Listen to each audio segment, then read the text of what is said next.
So the first thing I'm going to talk about is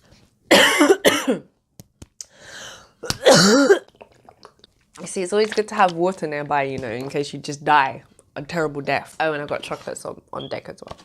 Just to keep the endorphins high, to keep the energy high, you know, to keep everything on a high vibration. You just need some high endorphin inducing sweets nearby. Thank you, sis, for buying these for me. Hey, it's the Morocco Experience here. I hope you're all well. I haven't been here for a minute. I've been on the missing list, I'm not gonna lie. The reason why I've been on the missing list is because, guys, I've been wanting to talk about SA for the longest time and I just didn't have the balls to talk about it. I'll be honest, I didn't have the balls to talk about it. I didn't have the balls to get out of my comfort zone and just be like, boom, here you go, world. I'm an SA sufferer. But this is the day I do it. This is the day I do it. So let's begin. First of all, before I begin, I just want to say thank you to everybody who's watching these videos. If you're here for the first time, welcome. Thank you for watching. I appreciate your presence. I appreciate you coming here to click on this informative video. I hope that you're able to take something away from it. And I hope that maybe some of you can also relate, whether you're going through it yourself or whether you've got somebody close to you, a family member or a friend going through the same thing. So you know by the title of the video what this is all about. This is going to be a little bit hard for me to do, but not as hard because I've sought help for this issue and I've spoken about it now with people who are close to me. So I don't see it as such a huge thing anymore. So yeah, we're going to start with what SA actually is. A lot of people don't know what SA is. I happen to know what SA is because I suffer from it. So here we go. What is SA? SA is basically a fear of social situations, and it's a fear of being judged and criticized negatively. Okay, that's what SA really is. And that's something that I suffer from. I'm not so much scared of social situations, but I have a huge fear of being judged and perceived negatively. And a lot of the time it's by strangers. It's not by people I know. It's by people I don't know. A lot of the time people think that SA sufferers are, well, let's not say sufferers. Let's find a higher vibration word for this. Let's not say sufferers. Let's say SA experiencers, yeah? So SA experiencers are usually perceived as shy, introverted, withdrawn, nervous, a little bit backward, a little bit aloof, like disinterested. That's how people perceive us usually, and that's not really the case. That's not the case. We're not shy. I'm introverted as well as an SA sufferer, SA experiencer, but I'm not shy. Hence why I'm sitting in front of the camera with all this personality, like I'm not shy at all. But I'm just going to talk a little bit on the background of how I got here and how I even began, how I began to suffer from this and how it developed. I know this is going to sound so cliche, but this is the truth. I was bullied severely in school. I was bullied by a group of girls who were my friends and then ended up not being my friends. I moved to school twice during my bullying, and on both occasions, new school, new people bullying me. I was hit, I was embarrassed, I was humiliated in front of a lot of people, like in front of classmates. I was called names, especially skinny. I was quite slim when I was growing up. I didn't like that. And I was always bullied by black girls, always bullied by black girls. And I think that had a lot to do with the fact that I was not the typical black girl. I had the whole swag of a typical black girl. You know, I'd do the whole makeup, earrings, hair, which pretty much I still do, as you can see. But I just wasn't like them. And they didn't like that. I had friends of different backgrounds. I was interested in different things. I was interested in school. Half of those girls wasn't. I really wasn't interested in male attention. Half of them were. So yeah, I think they just didn't like me for that reason. They targeted me. I was also quite quiet. I was a quiet person. As I said, I was an introvert, so I feel like that also aided in them bullying me. So that was basically what had happened. When I left school, I came out and went to college. When I went to college, I had a slight bullying incident where people kind of were being disrespectful to me.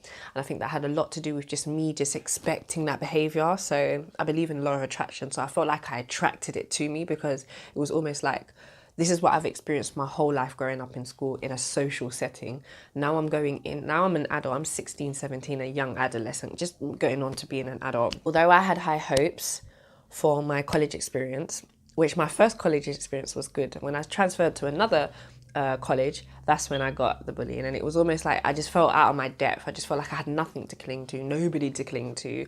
My social skills were not developed at that point. I didn't have any confidence in approaching people and making friends. And so because of that, I think I probably oozed low confidence and low self-esteem. And I think that's where people just targeted me. So that's what happened in my whole school and college experience. I learned to obviously grow out of that. I got more confident with age. I got more experience under my belt and moved out the country. I've done a bunch of things. So that obviously aided in me becoming more social and having more social confidence. But it was still something that really, really affected me deep down. But one thing I did learn to do was to hide it. I learned how to hide it. I developed this persona which I'd only use at work. So I would go to work and be this happy, confident, cheery person who was on point in everything at work, knew what they were doing. I'd get job interviews. Any job I wanted, I'd get it because I just became so good at acting like I was confident, so I could hide the essay because I felt like the essay would hold me back in everything in life. So I had this perception that confident and outspoken people are favoured and loved more. And so I developed this persona, which was extremely difficult to hold up in a workplace, extremely difficult to hold up anywhere because I wasn't being myself. And eventually it'd get to the point where I just would be so overwhelmed with anxiety in that social situation that I would just leave and disappear. It was just too much to go through. So at the end of all of that, I basically came to a point where I was just like, you know what? I have to do something about it. I didn't know what essay was at the time. And I found out maybe about 4 years ago. And I was like, wow, I actually have essay. And I was mind blown. I was like, I can't believe this is a natural thing. I thought it was something only I was going through. I didn't even understand it because it was like, why do you care so much what strangers think? But I felt like that was something that everybody goes through, or everybody cares about, being judged. You know what I mean? I didn't think it was a natural condition. And so I think that's what aided my suffering. So, there's a lot of triggering symptoms in general. I'll go through some of them, like the general ones: being introduced to others, being criticized, being center of attention, public speaking, dealing with authority figures, being embarrassed, eye contact, swallowing in public, eating in public, feeling insecure and out of place, being watched and observed. So these are just some things that might induce SA. But for me personally, it's the repetition of going somewhere, and I think that came from the repetition of having to go into school and face people every day. I think that's what developed this disorder in me, like going to the corner shop, because that's right at the end of my road. It's somewhere that the same people work every time. If I have to go in there every time, it gets to a point where it gets really awkward and I just stop going in there. If I have to go all the way like 10 miles down the road to go to another corner shop that sells the same thing, I will do that. So I'm very much in this avoidant. I was very much in this avoidant state. My son is 2.5. He has nursery, goes to nursery. There's like a reception area, and that in that reception area, there's the same people every day. That would trigger anxiety. My anxiety is more like, it's like racing heart. Like even talking about this it's just actually making me nervous as well. But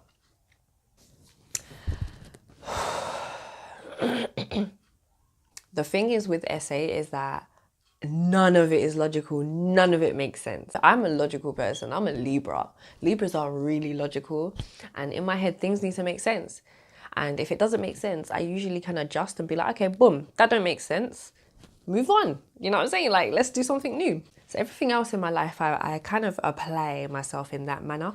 But with this is the only thing I can't do it with, because it's something that exists within my mind. It doesn't make sense that I care so much about walking past a bunch of people in a reception area and, feeling like I want to, like, the floor to swallow me up. Or even with my own family at times. My own family. Many times they came to my mother's house and it was like a bunch of them in the kitchen, and I would avoid going in the kitchen because there's too many people in the kitchen. More likely gonna ask me questions and more likely gonna like compliment me in some sort of way, which would draw more attention. I don't like being center of attention. As I said, I try to avoid places where I have to go regularly, where I see the same faces, because I feel like each time I go, the expectation of me grows. It's like their expectation of who I am grows, or they expect me to be this person, but really it's me. My mind is telling me you need to be this person consistently, but that's not who you really are, and it's difficult. So that's why I try to avoid. And as I said, like, I'll just think like if I'm not myself on a day, if I'm off on a day, that they would probably negatively judge me, like, oh, what's wrong with her? Why is she acting like that? She's weird, or she's not to be respected. Like, these are the things that might go through my head, and none of it makes sense, guys. It's just these people, I don't know them. They don't know me. You know, I personally wouldn't judge them like that. So why would I think that they're judging me that way? So you might be thinking, oh, so do you not leave the house? Yes, I leave the house. I leave the house. I have a very healthy social life. Do not get it twisted. I can go to a party and dance in front of people and not care. I can go to a concert by myself and not care. I can go to places where there's music and I'm fine because there's no expectation there. It's just, you're just dancing, the music's loud, you're not expected to make conversation, none of that. So I go out and I do conversate with strangers. I do activities. I do still go to my son's nursery every day to drop him and pick him up, even though I used to be so terrified going past the reception area. Now I'm not so much. So that's the story. You guys know, I've put it out there. I've done it. It's a weight off my shoulders. I just wanted to connect to you guys and just tell you that no matter what you're going through, you can get through it if you understand it and you speak about it. This is what I did to help myself. Okay, so I went to counselling. I was able to talk about it. I was able to make sense of what it was and how it was affecting me. Maybe you're here to find out what can you do to make it better. Definitely CBT, cognitive behavioral therapy. That would probably work wonders. That's most recommended for SA and just anxiety in general, because it just focuses on the now. It focuses on like what you can physically do, like goal orientated. You know, you can go out and do this to just challenge yourself. A lot of it is getting out of your comfort zone, and a lot of when I did research on SA and how to overcome it is getting out of your comfort zone.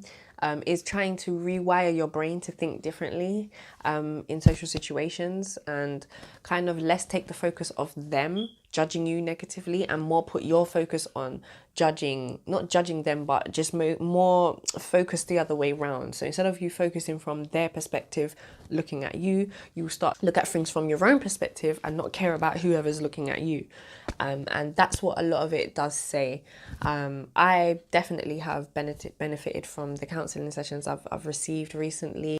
I do challenge myself to talk to strangers a lot on a daily basis. So if I go to like somewhere I've never been before, a lot of the time I'll challenge myself then to just talk to people, make conversation, be friendly. It's not too hard for me to do, but just repeating that helps me get out of the old pattern of behaviour, the old cycle of behaviour. Yeah, my counselling just worked wonders for me.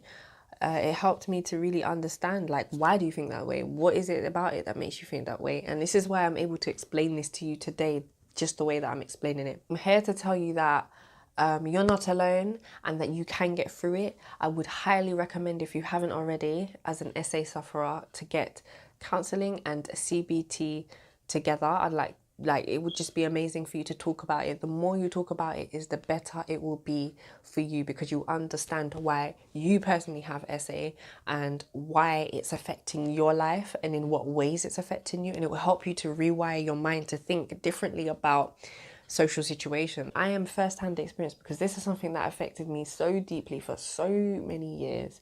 I am first-hand proof that you can work on it. I'm still working on it. I'm not going to ramble on anymore. I want to make this video as short as possible, but if you have any questions, please link them below. I'll be happy to answer your questions. Please share your experiences with SA down below. Tell me what you're doing to overcome it if you want to share, so that everybody else can gain from this video. Subscribe to the channel. Let's make this a community. I'm going to be putting out more videos on things that I personally have experienced, like difficulties in my life, not just essay. There's so many other things. So if you're interested in that, please subscribe and stay tuned. Oh, my bag just fell over by itself. I don't know what that's about. Thank you, and I shall see you in the next video. Peace.